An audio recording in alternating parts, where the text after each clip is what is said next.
संदेश तो मैं दे नहीं सकती, मैं बस हाथ जोड़ के रिक्वेस्ट ही कर सकती हूँ।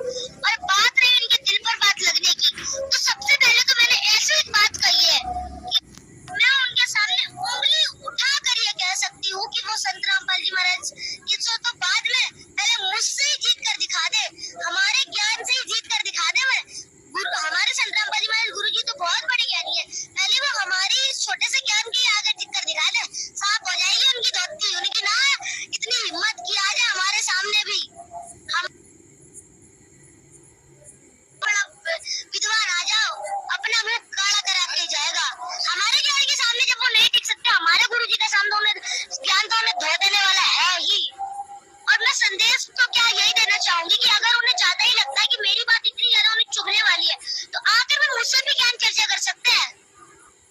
मेरे को भी कोई हिचकिचाहट नहीं है, और मैं एकदम जो भी मैंने सुना है, मतलब जो भी देखा है अपने धर्म शास्त्रों से, मैं सही चीज वही बता रही हूँ, ना कि मैं संत रामपाल जी महाराज को गुणगान कर रही हूँ या फिर मुझे कोई इस तरह के लिए प्रेरित किया गया हो कि ऐसे बोलना ऐसे बोलना। मैंने जो सदग्रंथों में पढ़ा देखा, मैं वही बता रही हूँ। और जब ये झूठ बोल रहे हैं, इन्हें शर्म भी नहीं लग रही, इन्हें तो बाज आनी चाहिए। अब जैसे एग्जाम्पल दूं, एक छोटा बच्चा होता है, उसके अंदर भी ये सब चीज नहीं होती है, मैं अपनी गलती को भी स्वीकार लेता है, झूठ नहीं बोलता। इतने बड़े होकर भी झूठ बोल रहे हो, शर्म नहीं आ रही? शर्म नहीं आ रही तुमको? तुम्हारी मतलब व्याख्या अगर कर ले तो हमारी ये जीभ भी कांप जाती है। इतने झूठे, शर्म नहीं आ रही ना? एक छोटी सी बच्ची तुम्हारा पर्दाफाश कर रही, शर्म नहीं आ रही?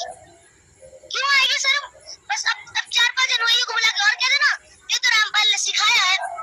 सिखाया हो तो आ जाओ मेरे सामने, करो मुझसे ज्ञान चर्चा। मतलब संत रामपाल जी महाराज को जो ज्ञान है तोप की तरह चलता है, ये साफ हो जाएंगे सारे उनके सामने। मैं समाज को यही मैसेज देना चाहूंगी कि संत रामपाल जी महाराज की शरण में आ लो, वरना संत रामपाल जी महाराज की ज्ञान रूपी गोली तो है ही, चैन की रोटी खा लो चुपचाप, और ये बरगलाना बंद करो सबको। जैसे अब राजनीति का उदाहरण दूं तो मोदी जी ने जैसे पाकिस्तान को साफ किया है ना, ऐसे साफ करेंगे तो संत रामपाल जी महाराज ढाई ढाई ढाई उड़ जाओगे सीधे, पता भी नहीं लगेगा कहाँ गए, तितली की तरह। इसलिए मैं सबको यही बताना चाहूंगी कि संत रामपाल जी महाराज की शरण में आ जाइए, कोई इनसे लाभ नहीं होना है। हमारे ऑडियंस का ये कहना है कि पूर्ण संत कैसे पहचाने, क्यों आए हम संत रामपाल जी महाराज जी की शरण में, और क्या क्या मिल सकता है या क्या और बताएं इनके बारे में? मैं बताना चाहूंगी, अब बात रही पूर्ण संत के बारे में, तो अगर 12th क्लास में देखें तो एक सूत्र होता है, वहाँ सारे ऑप्शंस को ये देखा जाता है। अब जो हम लोग 5th 6th 7th क्लास में भी रहते हैं तो टिक द करेक्ट नाम का एक क्वेश्चन रहता है, जिसमें हम लोगों को एक क्वेश्चन दिया रहता है और बाकी बहुत सारे उसके ऑप्शंस रहते हैं। हमें सही उत्तर को खोज कर निकालना होता है जो बिल्कुल सही है, मतलब उसमें कोई भी ज्यादा गलती नहीं है, फिर कोई भी संदेह की गुंजाइश नहीं है। तो अब हम लोग उस सूत्र को जांचेंगे जो हमारे धर्म शास्त्र है, उनकी पहचानों को निकालेंगे कि क्या तत्वदर्शी संत रामपाल जी महाराज जी जो है उनकी जो पहचान है, और फिर जो पूर्ण संत की पहचान होती है उन्हें निकालेंगे और सारे धर्म गुरुओं को कंपेयर करेंगे। तुम बताओ तुम बताओ तुम बताओ, तो सारे झूठे पाएंगे। झूठे तो होंगे ही, पोथी ले लेके बैठे हुए, इन्हें कुछ भी एबीसीडी का ज्ञान है नहीं, तो ये झूठे हैं। लेकिन आप झूठा इनको क्यों कह रही हैं? ये कितनी सच्चाई है? हर कोई व्यक्ति झूठा नहीं हो सकता है, तो आप संत रामपाल जी महाराज जी को सही कैसे कर सकती हैं? अब जैसे अब मैं बताऊं, एक हमारे कवि हुए राम रहीम जी, उनकी वाणियों में आता है कि खीरे के सिरे से उसे मीठा, मतलब थोड़ा कड़वा होता है, उसको खाने लायक बनाने के लिए उसे सिरे से काटा जाता है और उस पर कड़वी चीज नमक ही डाली जाती है। मतलब कड़वी चीजों को मीठा बनाने के लिए उस पर कड़वे शब्दों का ही प्रयोग होगा। अब ये झूठे हैं तो इन्हीं की भाषा में, मतलब इन्होंने झूठ बोला है, तब इन्हीं की भाषा में इन्हें जवाब देंगे कि झूठे हैं, तो हम इन्हें कैसे झूठे ना बोले। और अब बात रही संत रामपाल जी महाराज जी की, तो मैं एक एग्जांपल से दूं, मैं इस आश्रम के पीछे एक बड़ा सा पत्थर गाड़ दूं और उससे थोड़ा बहुत कर दूं आडंबर वगैरह, तो 10 बार तब पूजोगे तो 20 खारे पीछे आ लेंगे। मतलब देखा देखी करते हैं हम लोग भक्ति, किसी का देख लिया इधर से उधर। संत रामपाल जी महाराज बिल्कुल एकदम 101% सही ज्ञान बता रहे, तो वह बिल्कुल सही है। और ये जो नकली धर्मगुरु भट्टा बेटा अगर बैठे हुए, इनसे कोई लाभ मिलना नहीं है। ये अन्य संतों को आप गलत ठहरा रही हैं कि ये लोग भट्टा बैठा दिए हैं। कौन सा भट्टा ये लोग बैठाएं, आप बताइए। आप बताएं तो अगर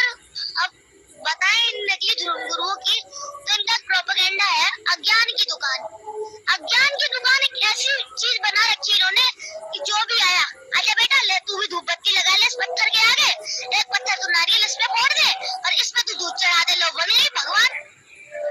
मतलब इन्होंने इतना ज्यादा हमारे माइंड की परिधि को ऑफ कर दिया कि हम कुछ सोच ही नहीं सकते। और आज की न्यू जनरेशन ने इनके ज्ञान को कंपेयर किया तो झूठे हैं तो झूठे ही बोलेंगे। बाकी संतों को आप झूठा साबित कर रही हैं, और क्या बताना चाहती हैं इनके बारे में कि इन्होंने कौन कौन सी गलती किया, क्या कोई प्रमाण भी इनका है? अगर इन्होंने कुछ सच बोला हो, अब मैं जैसे बताऊं एग्जाम्पल से, इन्हें हमें खिचड़ी ज्ञान दे रखा, खिचड़ी ज्ञान। इन्हें खिचड़ी बनाने तक का भी ज्ञान नहीं है। ये 5 ग्लास तो पानी डाल देंगे और 1 चम्मच दाल और 1 चम्मच चावल डाल देंगे। मतलब इतना झूठ कि उसकी कोई गुंजाइश नहीं है। और सच तो बस ये बता देंगे कर्मों का लेख तुम्हें भोगना पड़ेगा, ये वो थोड़ी बहुत बातें बता दी कि हम लोगों को मांस मदिरा नहीं पीनी चाहिए, थोड़ा बहुत सच बता दिया, बाकी सब झूठ सब झूठ सब झूठ। मतलब इन्होंने क्या हमारे समाज के, हमारी श्रद्धा के साथ इन्होंने खिलवाड़ किया है। और मैं इनके सामने, इनकी जनता, इनके अनुयायियों के सामने उंगली उठाकर ये चैलेंज दे सकती हूँ कि आप झूठे हैं। अपनी ये झूठी ज्ञान आपने बताया स्वीकार लीजिए, वरना आपको पत्ता तक भी जगह नहीं देगा कि मुंह छुपा लो। आपकी आंखें मोती की तरह चमकेंगी, पत्ते भी जगह नहीं देंगे कि आजा भाई तू मेरे पीछे छुप जा। ऐसा इन्होंने समाज को एकदम गलत दिशा प्रदान की है, हमारी श्रद्धा के साथ खिलवाड़ किया है। भेड़िए हैं एक नंबर के भेड़िए, जो हमें भेड़ समझ रहे थे इतने अच्छे हैं, हमें इतना लाभ देते हैं, हमारे जीवन का नाश करने वाले भेड़िए हैं ये। अच्छा, तमाम ऐसे संत ये भी कहते हैं कि संत जी तो सदग्रंथों का हवाला देते हैं, तो हम भी हवाला देना स्टार्ट करें तो सही रहेगा? जी क्या उन्हें सदग्रंथों का ज्ञान नहीं था, आप इस प्रकार से बता रही हैं? बिल्कुल भी ज्ञान नहीं था। मैंने आपको पहले ही बताया कि वे सदग्रंथों को केवल चमकदार कढ़े हुए लाल कपड़े में लपेटना जानते थे, एबीसीडी नहीं आती थी। अब गीता जी में बताया गया है कि मतलब अब गीता जी जो है वो सारे वेद शास्त्रों का एक मतलब सारांश है। गीता जी में जो बोला गया है बिल्कुल ही मतलब ऑथेंटिक माना जाता है हमारे हिंदू धर्म में। ये लोग गीता जी के आधार से भी ज्ञान नहीं दे रहे। क्या है इनका आधार? आप कबीर साहब को भगवान मानती हैं? जी बिल्कुल। कबीर भगवान कब से बने? कबीर भगवान जब से बने, जब से इनके ना ब्रह्मा विष्णु महेश थे, ना इनका ये ज्योति, ना ये ब्रह्म था, ना ये परब्रह्म था, ना हम सब आत्माएं थी, ना ये पृथ्वी थी, ना चंद्र सूरज थे, तब से कबीर भगवान है। कबीर भगवान कोई मतलब किसी के कहने सुनने से भगवान नहीं हो गए। उनके आई विटनेस संत है काफी सारे, उन्होंने भी बताया उन्हें कबीर भगवान। सदग्रंथों में भी कबीर भगवान, सारे धर्मों में हमें एक ही मिलेगा, Kabir is God, who is God, Kabir is God, Kabir is God, Kabir is almighty God. इतना कॉन्फिडेंस कैसे आ जाता है आपके अंदर? ज्ञान कहाँ से आप ग्रहण कर पाती हैं, और कौन कौन घर में संत जी का उपदेशी है, ये बताएं। अब मैं अपने परिवार का परिचय देना चाहूंगी। मेरी बहन, मेरा भाई, मेरे माता पिता और मेरी दादी जी सभी संत रामपाल जी महाराज के उपदेशक हैं। और हमारा बहुत बड़ा सौभाग्य है कि हम सह परिवार संत रामपाल जी महाराज के शिष्य बने।